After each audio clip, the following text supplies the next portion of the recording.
Okay, pagtuunan muna natin ng pansin itong pinagsasabi ng Commodore Tarsier na 'to. Ariela, ang tagapagsalita ng Philippine Coast Guard pagdating sa Tagapagsalita ng adik na usapin ng presidente. West Philippine Sea. Sasagutin ko ngayon ang tanong na Sige, bakit nga ba hindi ginagamit ng Philippine Coast Guard ang kanilang water cannon simple lang, inutil, walang silbi, duwag, at hanggang salita lang. laban sa pambubuli ng China Coast Guard? Bakit? Papakita ko 'yan mamaya. Madalas nating marinig o mabasa ang tanong na ito sa mga comment section sa social media. Lalo na't kung napanood ng ating mga kababayang Pilipino ang pag-water cannon sa barko ng Philippine Coast Guard, ng Bureau of Fisheries and Aquatic Resources, at ang So mapapansin ninyo, no, pag may mga ganitong tension, kaliwat kanan yung balita nila, kaliwat kanan yung interview, press ko nila about this and that just to demonize the CCG or the China. pinaka-reason sa lahat ay laban sa ordinaryong mangisdang Pilipino. Maraming nagsasabing duwag daw ang Philippine Coast Guard Totoo yun. at ang aming presensya at pagpapatrol ay walang kwenta. Oo, May mga totoo. nagsabi rin kami Walang kwenta yung patrol, presensya. Saka, alam nyo, napatunayan ko dito ngayon sa mga survivors ng mga Filipino seafarers natin ngayon, wala silang presensya. Promise, wala silang presensya. Bakit? Mamaya. tao ay pinapabayaan lamang naming magpabuli sa China. Sa totoo lang, hindi natin masisisi ang ating mga kababayang Pilipino sa kanilang pagkagalit at paghahanap ng mas agresibong pagresponde laban sa pambubuli Basa. ng China. Subalit, kailangan din nating maipaliwanag sa ating mga kababayan na ang kanilang galit na nararamdaman ay doble ng galit na pinagdadaanan ng ating mga tauhan na nasa loob mismo ng ating Philippine Coast Guard vessels. However, they Alam mo yung mga Coast Guards na yan, galit sa inyo.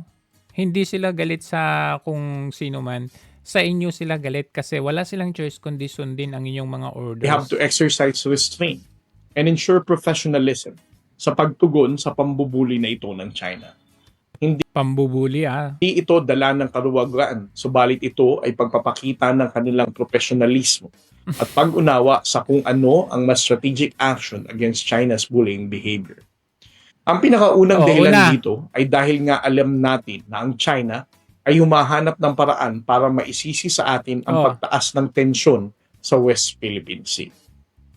The moment we use our water cannons, the Chinese Coast Guard may have a justification to increase their aggression to the next level. Maaaring mas mataas na tensyon ang kanilang susunod na gawin at isisi sa atin ang kanilang aggressive response. Oh. Bakit kahit wala, no? Kahit wala kayong balik sa kanila, wala kayong water cannon sa kanila, bakit nangyari to? Sige nga, ba't nangyari yan? Malala nyo yan? Bakit nangyari yan? Sige nga. Naduwag yung mga Coast Guard dyan. Bakit kanyo? Kasi walang backup yung kanilang mga boss. Tingnan nyo, pinalibutan sila, Yan ba? Yung may pagmamalaki natin? Ayan. Ano nangyari? Anong ginawa natin? Hindi lang water cannon. Inax pa yung natin, yung boat natin dyan. Kinuha pa sila dyan.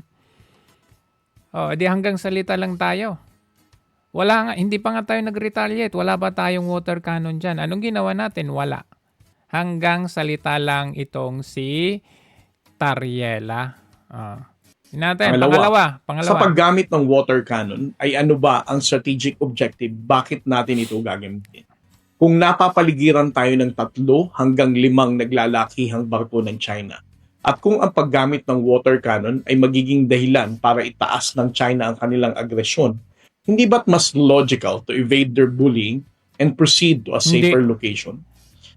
Mas mas kaduwagan yun. Kasi bakit kanyo? Tingnan yung China, Vietnam.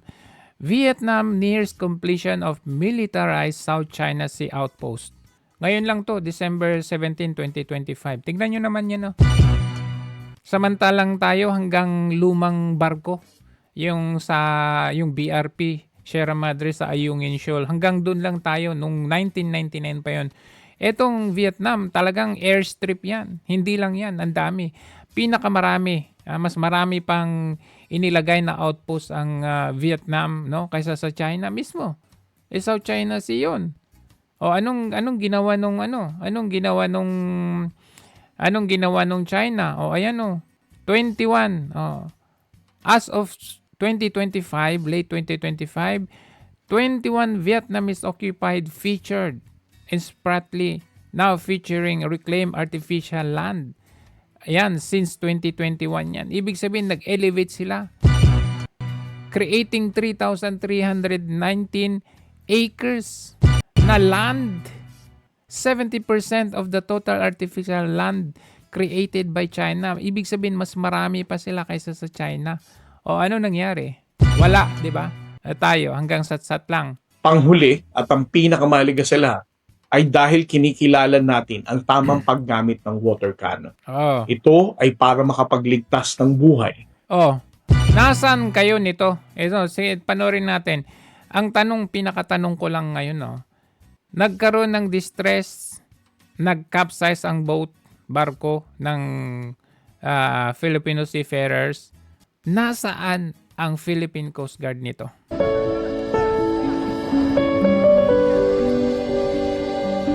Nasaan? Sige nga. Where were you when we needed you the most? Yun ang pinakamalaking tanong. Bakit China pa? Hindi ba malaking insulto sa atin yan? Kasi bully kayo ng bully. Sabi nyo, bully yung China, ganito yung China, aggression yung China. Pero, hindi ninyo napatunayan na in times of trouble, in times of need, na mga kababayan nating mga Filipino, ayan pinahiya kayo ng China. Kasi yung sinasabi nyong bully, sila ang humagip ng 17 seafarers natin. Supposedly, patay na yung mga yan. Kasi, kung sa panahon na ito, ang inaasahan natin, Philippine Coast Guard, nasaan sila? Kung walang CCG niyan, yung 17 na yan, plus 4, ibig sabihin 21, yung 21 seafarers na yan, patay lahat yan. Kasi, inutil pala. Dito ko lang na-realize, inutil pala ang ating Coast Guard. Kasi, biruin ninyo itong vessel ng seafarers natin, mula Mindanao papuntang China yan. Papunta sana sila sa China. Pero nakapsize sila kasi ore yung dala-dala na, ibig sabihin mabigat, tapos maalon, nakapsize sila ng alon. So ibig sabihin yung pagpapatrol ng mga China Coast Guard dyan sa may South China Sea, may pakinabang pala. Ang tanong, nagpapatrol nga ba ang Philippine Coast Guard natin? Nagpapatrol ba si Tariela? Kasi kung hanggang sat-sat at dakdak lang siya, kung nagpapatrol sila, edi sana silang naunang nagsagip nito. Nakakahiya on our part na yung sinasabi nating bully, yung sinasabi nating agresibo, sila pa yung naghagip.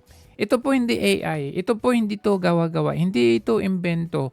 Biruin ninyo, 17 souls rescued. Nakita ninyo yung kanilang nakita ninyo yung kanilang emotions. Hindi ito AI, hindi ito biro. Tignan natin ito. Nakakahiya talaga sa totoo lang. Ngayon ko lang na-realize na wala pala talagang kwenta. Panay tayo, China, bully. Pero, ito yung mga Kapitan, sana kamusta?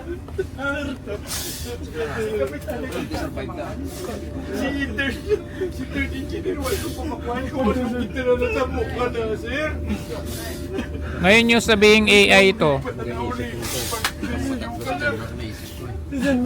Kahit magbasa kayo ng comment, Si Denmark, si Denmark kuya sa pihak.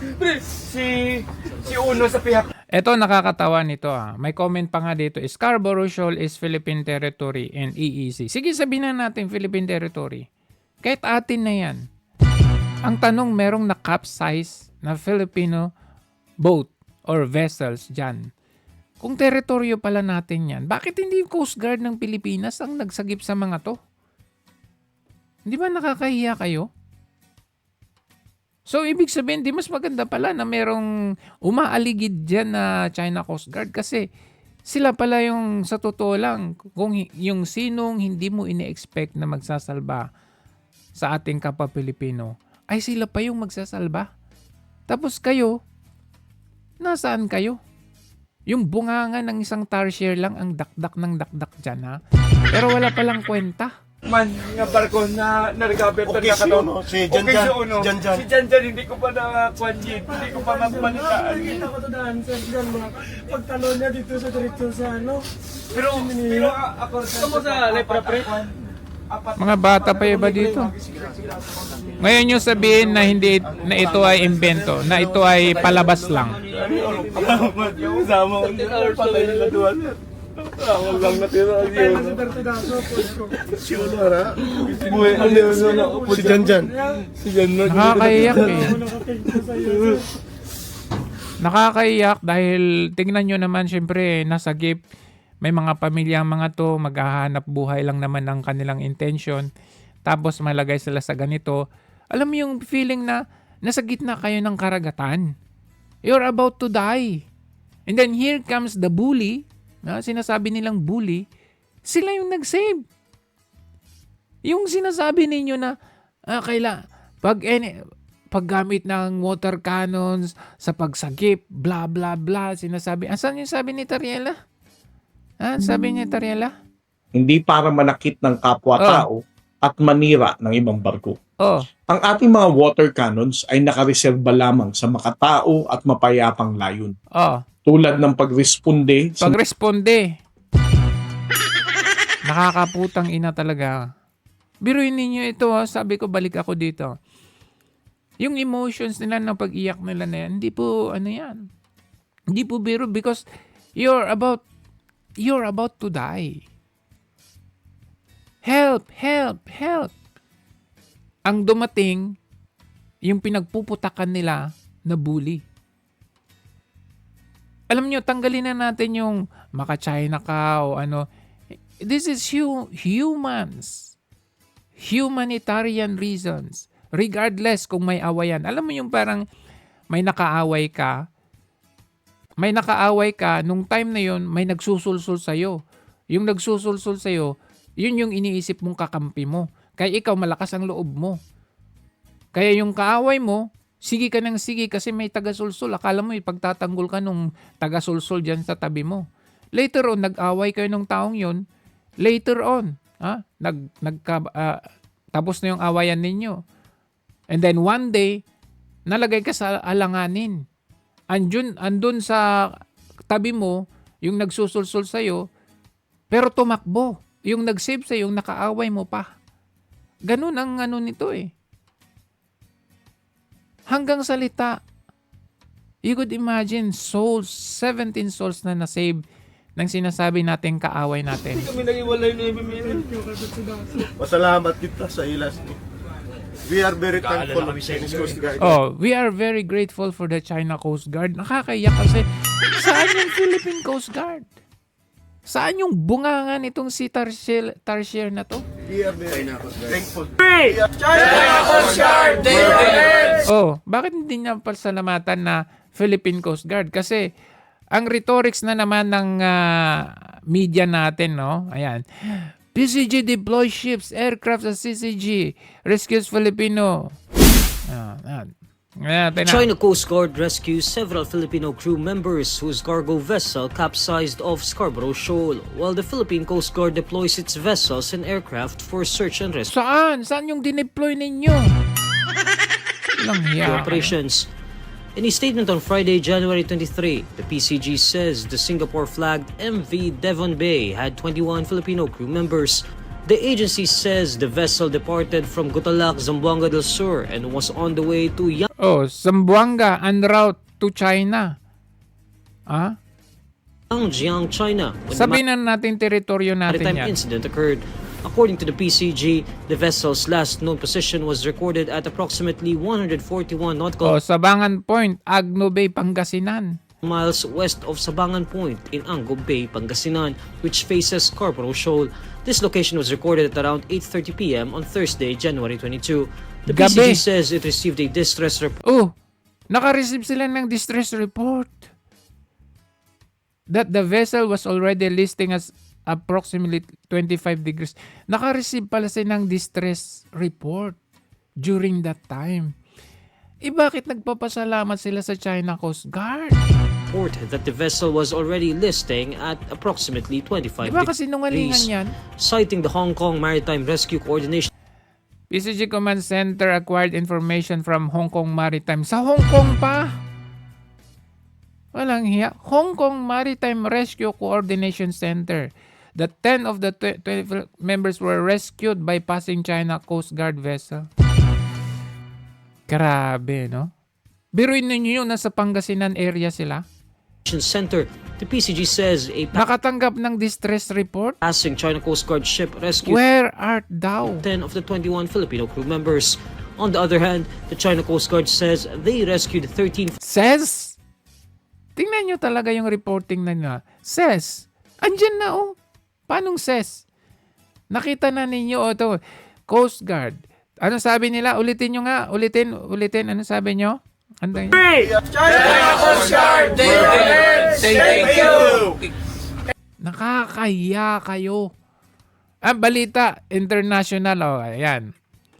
Ayan nyo. Here are the details. Please watch.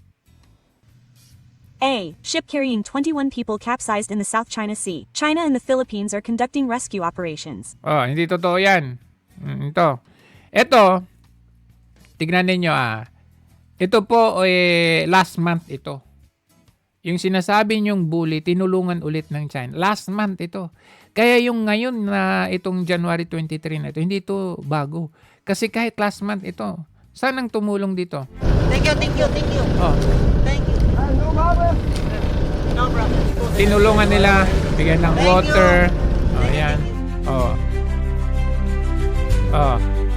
Nagwe-wave itong Filipino fisherman ng help. Nasaan ang Philippine Coast Guard dyan? Oh. Yung sinasabi nilang nagwa-water cannon daw. Oh, ayan oh. Nagbigay sila ng water, drinking water sa Filipino fisherman. For how many hours nagwe-wave ka ng help me? Wala kang kababayang Coast Guard dyan.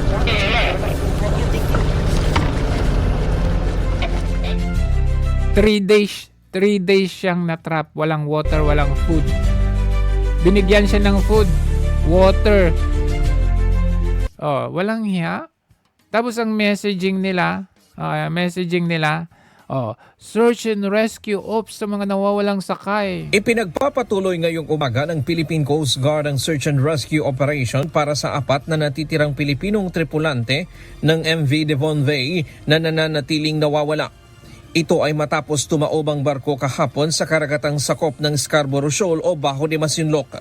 Base sa pinakahuling naitalang posisyon, nangyari ang insidente humigit kumulang 141 nautical miles sa kanluran ng Sabangan Point, Agno Bay, Pangasinan. Pasado alas 7 ng umaga, nagsagawa ng aerial search ang PCG. Walang iya kayo. Aerial search. Pero nung nangyari yung mga ganyan, wala kayo. Ito yung totoo niyan. Ha? Bandang gabi ng January 23,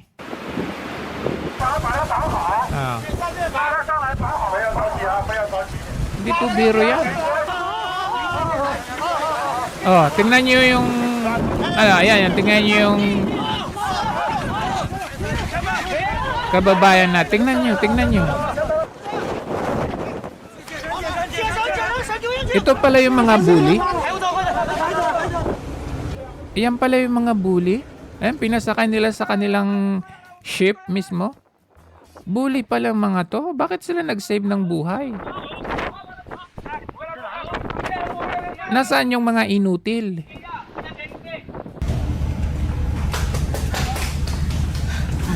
Oh.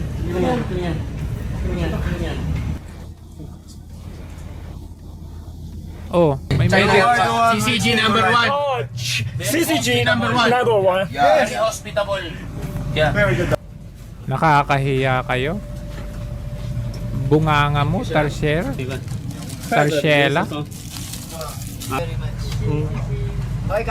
I really feel very safe when China Coast Guard taking me from water going to their accommodation. Grabe, no? I really feel safe. And Kakahiya. at night time, I seen a Coast Guard that is moving around the area. And that is why at that time, I'm telling myself that no, I will not die at this time. I will survive. Tangina. Kakahiya ka, no? Kasi, I mean, you're expecting na yung makikita mong ship, kasi pataob ka na eh. Malulunod ka na eh. You're about to die. Tapos may nakita kang ship, ano i-expect mo? Philippine Coast Guard. Tapos makita mo China Coast Guard. Yung bully. Yung pinicture mo na masama sa buong mundo. Ayan oh. Filipino seafarers ang nagpapatunay sa atin. Inalagaan, sinave, pinakain, pinatira dyan sa kanilang mismong barko na sinasabi nilang nagwo-water cannon. Ayan oh, may tubig, pagkain, hospitable. 那个，我想问一下，对，有一个我们现在是有船 Nakita nyo yung effort oh? Nasaan yung ganyang capability natin? Wala. Napaka, I mean, hindi, not over-exaggerating, pero, hindi ako nag-exaggerate dito. Pero, ang inisip ko pa lang, nare-realize ko ngayon, pag pala ako, seafarer, nasa gitna ng distress, tapos kahit may distress report pa ako, hindi ko pala maasahan yung sarili kong bansa. Nakita niyo yung capabilities ng China. Yung sinasabi niyong bully, yung sinasabi ninyong teritoryo ng Pilipinas, bakit ang nag-save sa atin kung teritoryo pala ng Pilipinas yan? Bakit ang nag-save pa sa atin, Ibanyaga, yung kaaway, yung bully?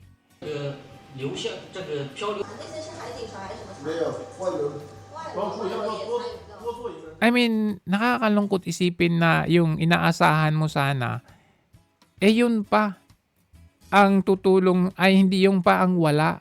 Tapos yung messaging, yung balita, News 5, nakakahiya, sinagip daw.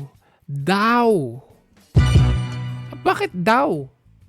Ano to, chismis? Nakita nyo, ayan na nga.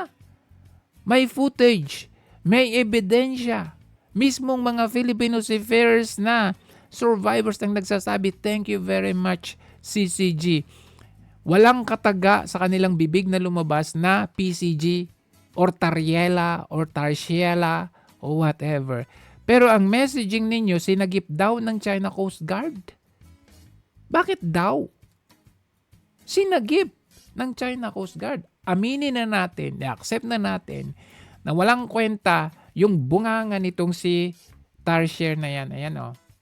Ayan o. Hanggang sat-sat. Ipaglaban ng atin.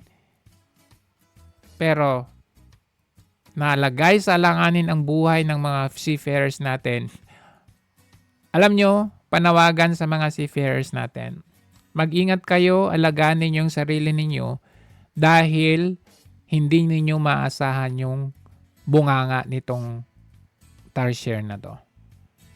At huwag kayong masyadong magpapadala sa mga pinagsasabi nito na messaging niya na dapat hate natin yung mga kapitbahay natin, especially yung China, kasi sila pala yung maasahan natin pag tayo ay nangangailangan.